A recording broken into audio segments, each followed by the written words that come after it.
That Mother's Day, the sun streamed softly through the living room window, illuminating the flowers my mother herself had chosen for lunch. The table was impeccably set, antique china, the aroma of roast meat in the air, light laughter filling the room. Everything seemed like the perfect picture of a happy family, until the moment the gift appeared. My mother stood up with a discreet smile, holding an elegant box wrapped in gold paper and a white satin ribbon. For a moment, my heart warmed. I thought that gift was for me. After all, it was my first Mother's Day with my daughter, old enough to understand the occasion. But then she turned and handed the package to my daughter. The silence that followed was almost palpable. Everyone watched as the girl, her eyes shining with curiosity, untied the ribbon and opened the box. Inside, a designer handbag, the kind that costs more than many earn in a month. My mother watched with an enigmatic look, as if that gesture carried a hidden meaning. "Grandma, it's beautiful," my daughter said, hugging the bag as if it were a treasure. I, on the other hand, smiled without understanding. It was a polite, automatic smile. Deep down, a pang of discomfort was silently growing. It was then that my mother looked at me and, with the serenity of someone who knows more than she says, whispered, "You'll understand later." The phrase hung in the air like an echo. The atmosphere seemed to change. The colors, the sounds, even the scent of the flowers, became more intense. It was as if suddenly that moment had transformed into something greater than a simple exchange of gifts. And there, between the glint of the bag and the weight of the silence, I realized that something was about to be revealed. Something that might forever change the way I saw my mother and myself. My mother was always a strong woman, one of those who rarely showed what they felt. I grew up admiring her, but also fearing the silence that resided in her eyes. She was the kind of mother who didn't say "I love you" with words, but with subtle gestures. The coffee left ready on the table before work, the coat over my shoulders on cold mornings, the firm gaze that replaced advice. Even so, there was an invisible wall between us, a wall made of expectations, comparisons, and old resentments that never found space to be spoken. In my childhood, I tried hard to please her, believing that good grades and obedience were enough to win her pride. But the more I tried, the more distant she seemed. There was always something I could have done better. When I grew up and started my own family, our conversations became polite, but shallow. We talked about the weather, about my daughter, about recipes, but never about us. And that's why that gift affected me so much. It wasn't just an expensive bag given to my granddaughter. It was a mirror of what had always existed between us, a mixture of love, guilt, and unresolved issues. The bag, gleaming and new, seemed to carry within it all the years of silence that separated us. As I watched my mother smile at my daughter, I noticed something I'd never seen before. The sparkle in her eyes wasn't just joy, it was melancholy. Perhaps a memory of when I was little, and she could still hug me without any barriers. Perhaps regret, perhaps longing. At that moment, I realized the gift wasn't a random gesture. It was an attempt at reconnection, an apology hidden beneath the luxury. And somehow, I also felt the urge to say everything I'd kept inside for years, that I loved her, that I missed her, and that perhaps what existed between us had never been a lack of love, just a difficulty in showing it. The gift wasn't a bag. It was a bridge, a silent bridge, built between what we were and what we could still become. The box rested on my daughter's lap, wrapped in gold paper that reflected the soft light of the lamp. Her small hands trembled with excitement as she pulled at the white ribbon my mother had tied with almost ceremonial care. The sound of the paper unraveling seemed to echo throughout the room, a simple sound but laden with something I couldn't yet decipher. When the lid was lifted, the gleam of the designer handbag filled the room. Impeccable leather, perfect stitching, the gold logo shimmering in the light. It was the kind of gift that drew attention, made to be admired. My mother watched the scene with a smile that didn't reach her eyes, a restrained, studied smile that hid more than it revealed. My daughter looked at it, enchanted. "Grandma, it's beautiful. I've never seen a bag like this," she said, her voice full of delight. My mother nodded, gently touching her granddaughter's shoulder. "It's special, dear, and it has a story that one day you'll understand." Sitting across from them, I felt my stomach clench. The atmosphere in the room changed. It was as if the air had become thicker, heavy with something no one dared to name. Outwardly I smiled, but inside, questions began to echo. Why had my mother chosen to give such an expensive gift to my daughter, And not to me. Why that distant look, that almost solemn tone of voice? I tried to break the silence with a light laugh, feigning nonchalance. "Mom, you really outdid yourself. I don't think I've ever won anything like this." She then turned her face to me, and with a firm look, serene yet profound, said simply, "You'll understand later." Those words pierced the air like an invisible blade. There was no irony in them nor indifference. It was a warning, an omen, as if that gift were only the beginning of something bigger, something I wasn't yet ready to understand. For a moment I thought about asking what she meant, but I held back. There was a silent force in that phrase, an emotional weight that made me recoil. Her gaze lingered on me for a few seconds before returning to her granddaughter. While everyone admired the bag, I watched my mother's hands, firm but marked by time. There was tenderness in them, but also guilt, and suddenly I realized that perhaps that gift wasn't for my daughter just out of love, but out of regret. In that brightly lit, silent room, something invisible had been delivered along with the bag, a souvenir, a secret, and the beginning of a revelation that would change everything. After my mother uttered those words, "You'll understand later," the sound of laughter seemed to dissolve into thin air. The atmosphere, once light and welcoming, plunged into an almost sacred silence. Even the silverware on the table seemed to hesitate to move. The purse gleaming on my daughter's lap now seemed a symbol of something much bigger and much more painful than a simple gift. I looked at my mother, trying to decipher that gaze. There was tenderness, but also something hidden, a shadow of regret, of guilt, of farewell.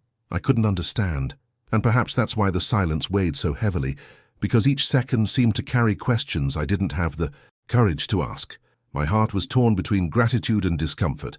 Part of me wanted to thank her for the gesture, for her generosity, for seeing my daughter so happy, but another part felt excluded, invisible, as if the bag had been a subtle reminder that somehow I was no longer the main link in that family chain.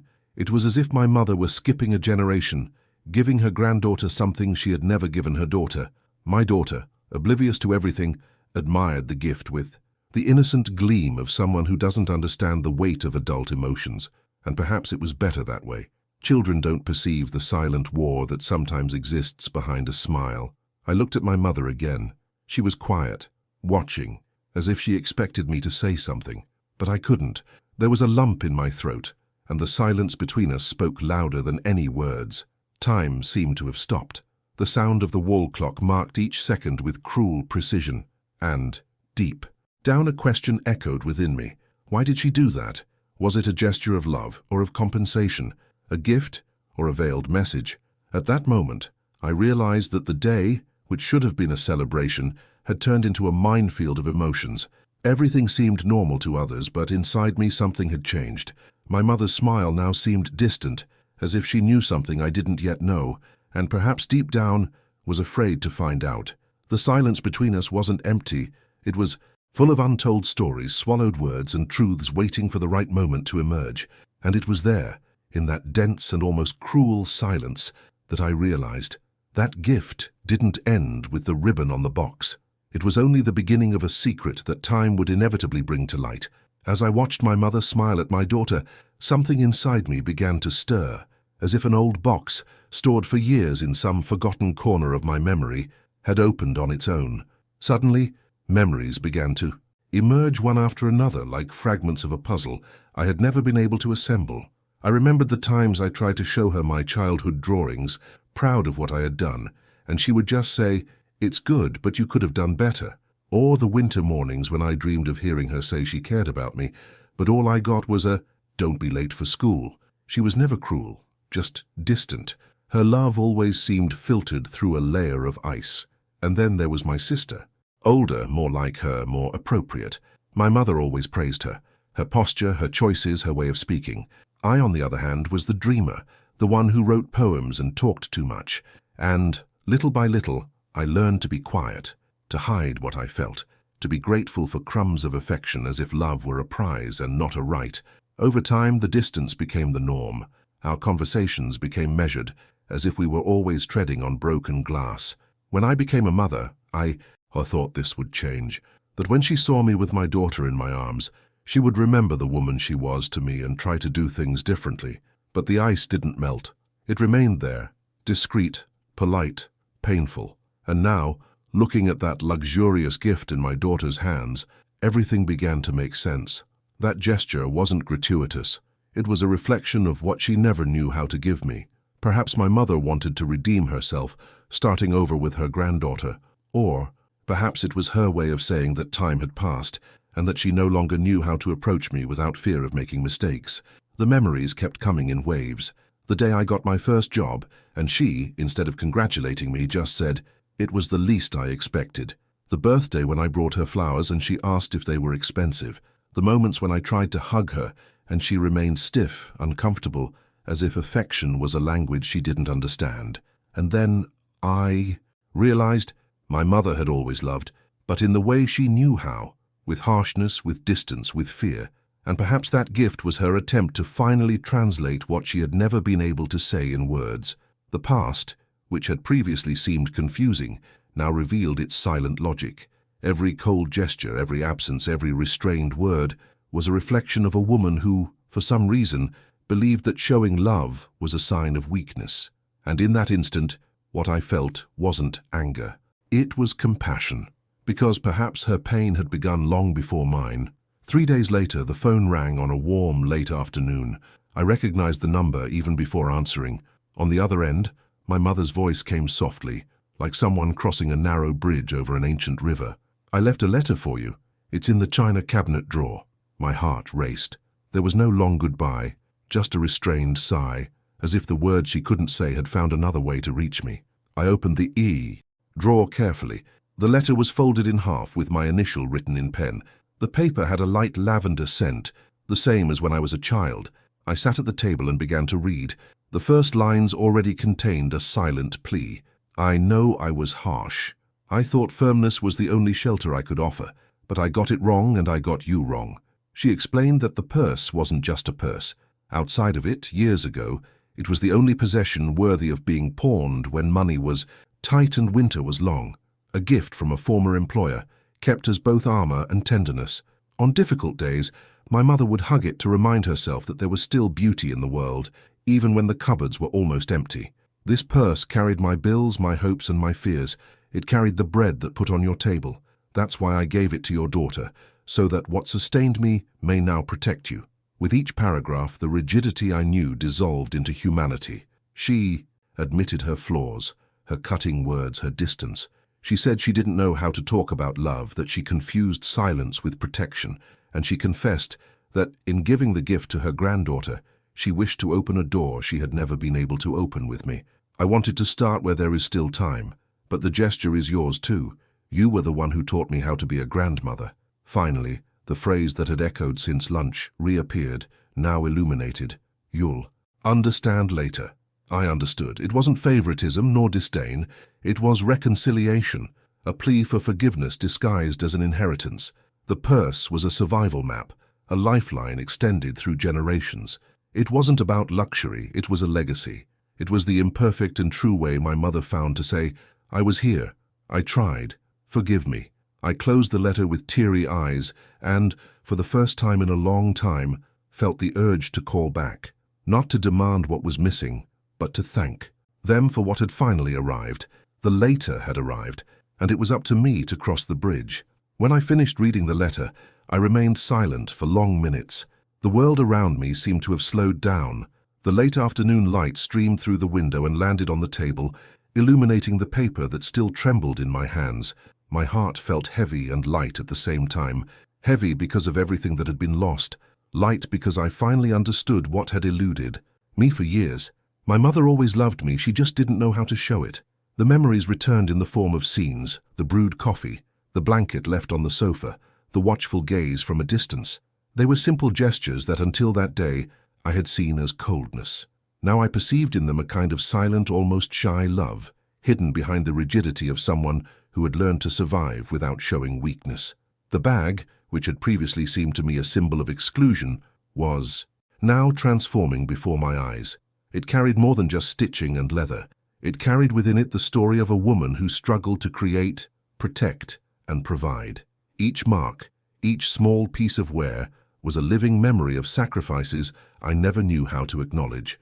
By giving it to my daughter, my mother wasn't replacing me. She was including me in a larger circle, passing on a love that was finally taking shape. The tears came without warning. They weren't tears of sadness, but of relief. It was as if after so many years the wall between us was beginning to crack. I realized that time, though cruel, is also generous. It turns, heals wounds, and translates silences.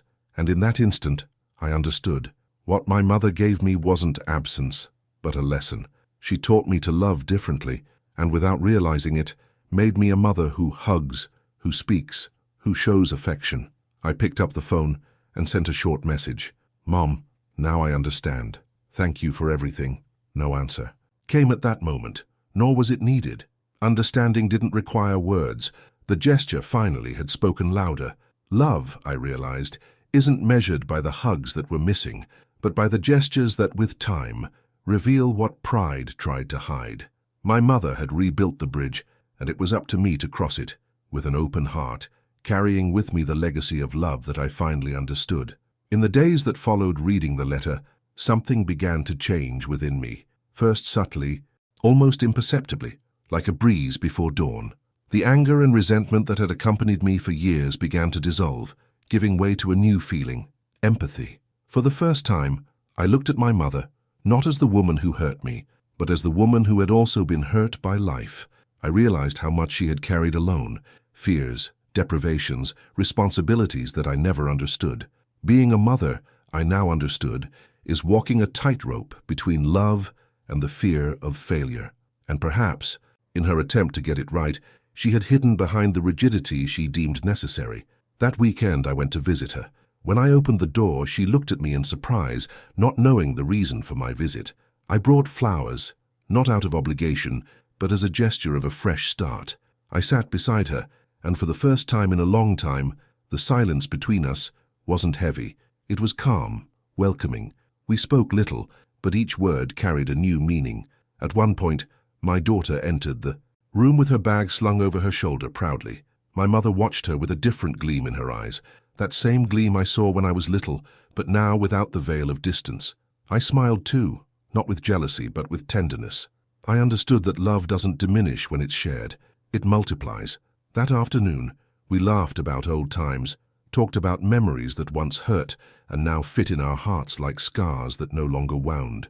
The bitterness had transformed into understanding, the coldness into affection, and finally silence gave way to peace. When I said goodbye, she held my hand, a simple gesture, but one that meant everything. "I knew you would understand," she said.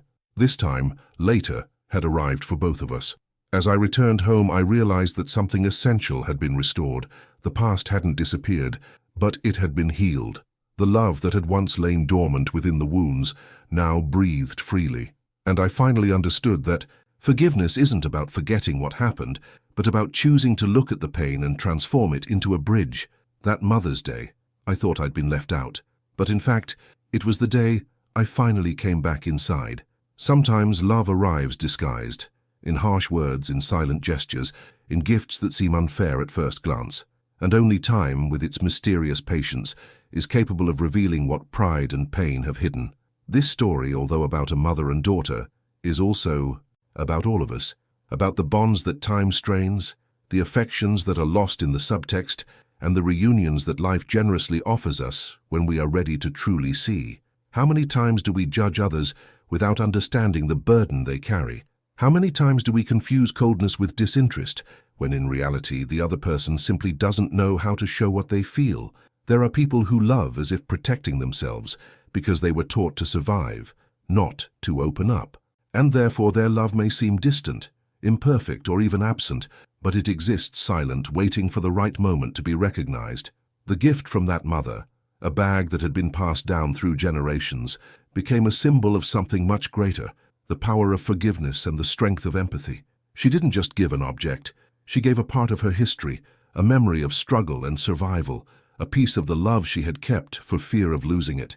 Perhaps you also have someone in your life who loves you like that, in a twisted but sincere way. Someone who doesn't say "I love you" with words, but with actions that only time teaches you to decipher. And perhaps, like this daughter, you also need a later to understand. Because love doesn't always reveal itself at the right time. Sometimes it comes late, other times it comes unexpectedly, but when it arrives, it heals. And forgiveness, when it is born, doesn't erase the past, it transforms it into learning.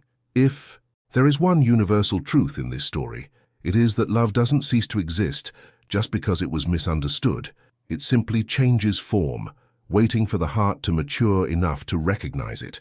So, if there's someone you've lost touch with, if there's a conversation pride has postponed, perhaps today is the time to rebuild. Because time doesn't erase love, it refines it. And when pain gives way to understanding, life flourishes again. That Mother's Day, I didn't receive a handbag. I received something much greater, the chance to understand my mother. I gained the privilege of seeing beyond gestures, of understanding what silence was saying, and of transforming resentment into empathy. That gift, which at first seemed a symbol of exclusion, became the link that reconnected us. It was as if finally two parallel stories had met, hers, made of sacrifice and resistance, and mine, made of searching and longing. I realized that true love doesn't always manifest itself clearly. Sometimes it comes covered by layers of pain, fear, and pride. But when we choose to look with our hearts, everything changes. Unspoken words gain sound, wounds gain meaning, and forgiveness ceases to be a renunciation and becomes liberation. That day I understood that my mother didn't need to be perfect to be loving. She loved in the way she knew how, with the tools she had, and within the limitations of a life that demanded more strength and tenderness. And, in understanding that, something inside me also healed. Today, when I see my daughter using that bag, smiling, free, light, I feel that the story continues. What was once a symbol of distance is now a legacy of reconciliation. The bag has ceased to be an expensive gift and has become an eternal reminder. Love always finds a way, even when it seems to have been lost. Time doesn't erase what has been lived. It gives new colors to what was once shadow. And sometimes, all we need is a gesture, small, symbolic, unexpected, for a closed heart to open again. Have you ever received a gift that changed everything? Share your story in the comments. Maybe your after is still waiting to happen. And if this story touched you, share this video with anyone who needs forgiveness. Because love, when understood, has the power to heal not just two people, but entire generations.